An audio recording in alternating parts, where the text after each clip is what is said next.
আমাদের যে পরিবারের সন্তানরা যারা বাবার ছবি বুকে নিয়ে দাঁড়াতো এবং প্রতীক সময় বিচারের আশায় কাঁদতো, আজকে তারা একত্রিত হয়েছে আনন্দ ভাগাভাগি করে নেওয়ার জন্য। হাসিনার ফ্যাসিজমের ব্যাপ্তিটা অনেক বড় ছিল বিগত 15 বছরের এবং এই জুলাই 24 জুলাই পর্যন্ত।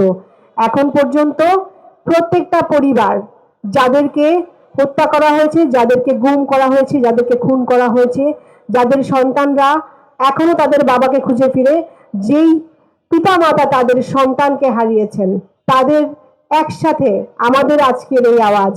আজকে আমাদের কারণটা একই, কষ্টের জায়গাটা, যন্ত্রণাটা, বিভীষিকাময় যে দুঃস্বপ্ন আমরা পার হচ্ছি, যে বিভীষিকাময় যন্ত্রণার মধ্য দিয়ে আমরা যাচ্ছি, সেই জায়গাটা থেকে আমরা সবাই একসাথে। আজকের উদ্যোগটাকে বিগত সময়ের উদ্যোগ থেকে অনেকটা ভিন্ন এবং এই জন্যই আমাদের সাধুবাদ জানাই। আজকে আমরা যে বাচ্চারা, আমাদের যে পরিবারের সন্তানরা যারা বাবার ছবি বুকে নিয়ে দাঁড়াতো এবং প্রতীক সময় বিচারের আশায় কাঁদতো, আজকে তারা একত্রিত হয়েছে আনন্দ ভাগাভাগি করে নেওয়ার জন্য।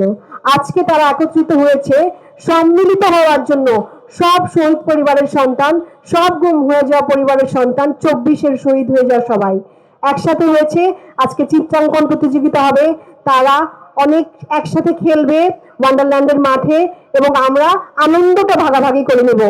এইভাবে আমরা আমাদের এই প্রজন্মকে, যেই নতুন প্রজন্ম যারা এই বিভীষিকাময় সময়টা আমাদের হাত ধরে পার হয়ে এসছে, তাদেরকে একটা সুন্দর সময় উপহার দেওয়ার জন্য এই উদ্যোগ আমার মনে হয় প্রথম উদ্যোগ।